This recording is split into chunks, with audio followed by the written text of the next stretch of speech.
What I want to speak about today on Pentecost is to ask why. Why, when God poured out his Holy Spirit, did it take the form of fiery tongues? Or better yet, why did it give the disciples the ability to go and speak other languages? Why is it that the blessing of the Holy Spirit and the pouring out of the third person of the Trinity, God's Spirit upon these men, gave them the ability to speak other languages? Now, oftentimes, and we understand that the utilitarian purpose of this was to go and to preach, as Christ told them as he ascended just 10 days prior, to go and preach the gospel to all the nations. And the only way to preach the gospel to all the nations is to be able to speak to them. So, of course, they need to be able to speak foreign languages. But that's a utilitarian view of the Holy Spirit. God, centuries, thousands of years prior to the Feast of Pentecost, watched as mankind tried to build a tower, and they tried to reach up to the heavens of their own accord. Through sheer will and manpower and determination, mankind was going to build a tower that would take them up to the heavens. They would achieve salvation, quote unquote, on their own, through their own efforts, without God. And God looked down upon them and said, there's no way that they can do this. There's no way that they will ever reach me. And so he changed their languages so that they couldn't communicate to each other and they couldn't build this tower. It's a famous story of the Tower of Babel. God looked upon them and their efforts to reach him without his assistance. And he knew they couldn't do it. And so instead of having them labor in vain for their entire lives, he confused their languages and gave them foreign tongues so they couldn't speak to one another. And they would give up on the impossible task of trying to reach God on their own. He was too far and too distant. Mankind couldn't do it.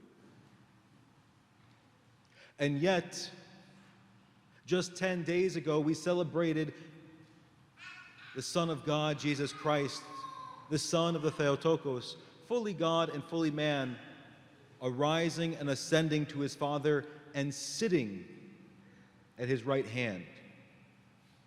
Mankind has now been seated and enthroned in heaven. The very task that the people were trying to do by building a tower, Christ, who was both God and man, accomplished. He didn't accomplish it as a man separate from a God, and he didn't do it as God apart from man. He did it as the Son of God, the Son of the Virgin, both God and man. And so, when this feat, this task that mankind has sought after for thousands of years was finally completed, and the rest of the world was called to join Christ at the right hand of the Father, to ascend again, not by a tower, but to ascend spiritually. The Lord sends down his Spirit upon us and upon his disciples to give them the ability to go and preach to all of those people who were scattered, who were thwarted by God, to tell them that the reason that you are separated, the reason that you can no longer communicate, the reason that you can't reach up to God is no more. Come and receive the Holy Spirit and be united to his Son and take your place at the right hand of the Father.